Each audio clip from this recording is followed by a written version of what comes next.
Hey, what's up guys? How you doing? It is Lasty here. Welcome to a third video about my experiences of FIFA 16 Ultimate Team from my trip to Gamescom last week. If you haven't seen the other two videos I've talked about in depth on FUT Draft and my experiences with that, and also actually the gameplay features in FIFA 16, where I've talked to you about all the different shooting techniques, volleys, skill moves, defending, all of that stuff. Those two videos can be found in the card in the top of your screens right now. If you could start this video off by smashing a like, that would be absolutely amazing. And of course, subscribe to my channel if you're new to all of this content. I've got a lot more where this came from. So today's video is going to be talking about the menus in the game, the card designs on Ultimate Team, and also packs and pack animations and stuff like that. So we've got some pretty decent topics.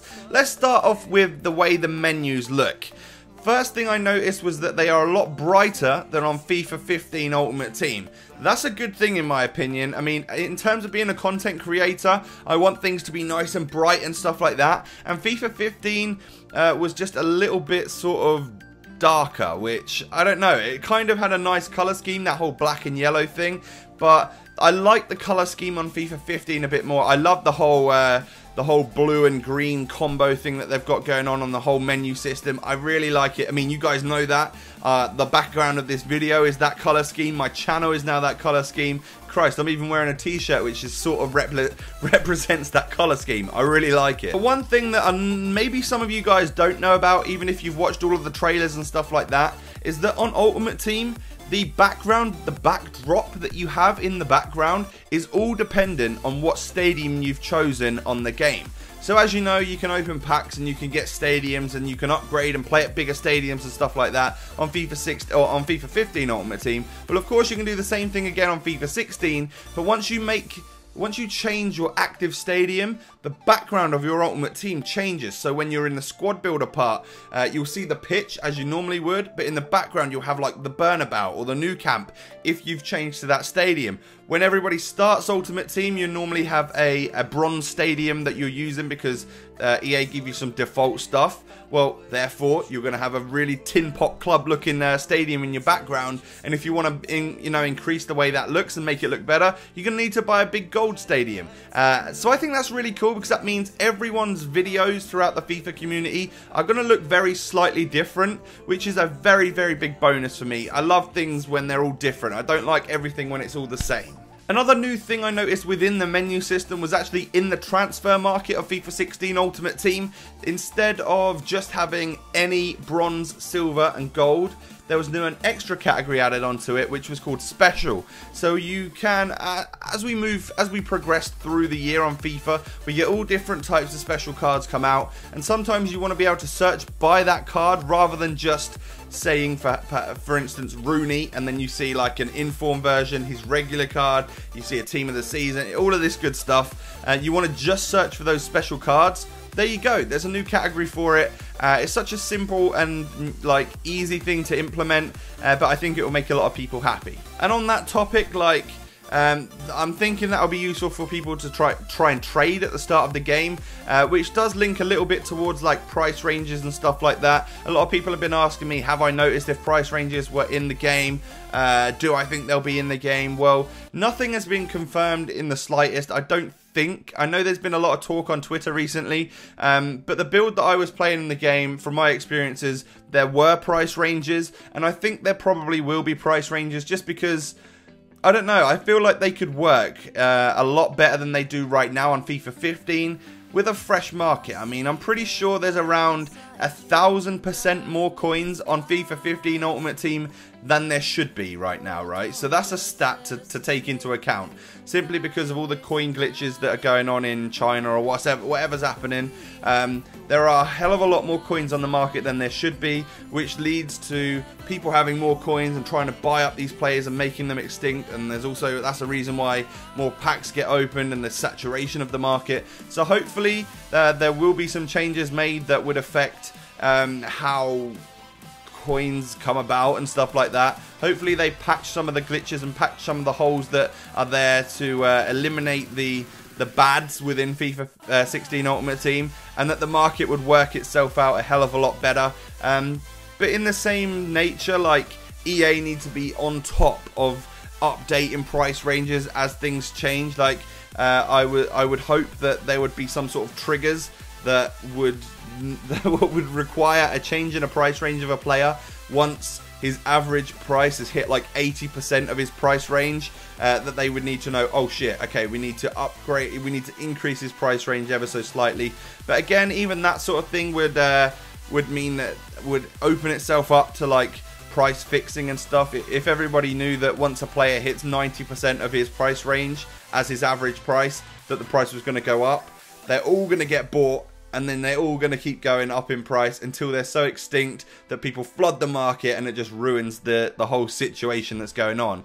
So EA have got a hell of a lot of tough thinking to do when it comes to price ranges, but I think they'll be in the game, and I think they'll probably work a lot better than they do currently in FIFA 15. So that's the awkward one out of the way. That's a very controversial topic, price ranges and stuff. And I don't want to see any crazy, like, nasty comments and stuff in down below. Like, just wait and see what happens to the game, and then we can talk. But the next thing I wanted to talk about was the card design. So EA publicly released the card design for Ultimate Team last week. Like, just literally the day I was traveling to Gamescom, a whole bunch of information dropped, which is really annoying. But I want to give my opinion on some of the cards, and you know, there's a picture on your screens right now of what all of the cards actually look like. So I really like the triangles in the background of the card, and I don't understand why they've given, like, so the legend has a very different shape at the top, but they've also given that shape to like special cards, so informs, team of the seasons, all of that stuff. It's a very, very weird thing, and I'm not quite sure why they've done that. It almost gives them more value, you know, because they've got this special different card shape. In terms of colours, the ones I particularly like, I really like the gold card. I really, really like the inform, and the best one that I like out of the lot is the team of the year. It's very blue and black and contrasts really well, and everything about it just screams like, oh my god, you're going to notice it if you pack it, and it's going to look awesome. So on the actual build that I played of Ultimate Team at Gamescom, they did have like a placeholder stock team of the week, so you could click on it on console and see what the cards look like, and oh my god, the inform cards, like gold inform cards, look so good actually on the console. Of course, it looks very different when people like tweet pictures out, but on the actual console they look really good. So the last thing for me to talk about in this video is packs and the animation of the packs and all of that stuff. I'm going to quickly show you a snippet of the pack animation right now. This was publicly posted by EA, so I'm pretty sure I'm okay to use it, but I'm sure you guys have seen it on their Instagrams and Twitters and stuff like that. It's just the new way to open packs is on your screens, and I'm going to replay it a few times so you can see it. But I really like it. So there's a lot more element of randomness to it, because you're not quite sure which player you're going to get. In the past, you've seen things like the ball spins round or whatever, and then up pops the card, and you see like Argentina and Barcelona and Messi's face and everything like that, but actually it's Mascherano, so the troll is between like Mascherano and Messi. But nowadays things have changed, right? So what they do to begin with is show you the position and the nation of that player. As the card, basically you see the card design pop up, it then drops the nation and position of that card in. So let's say you see right wing and you see Argentina.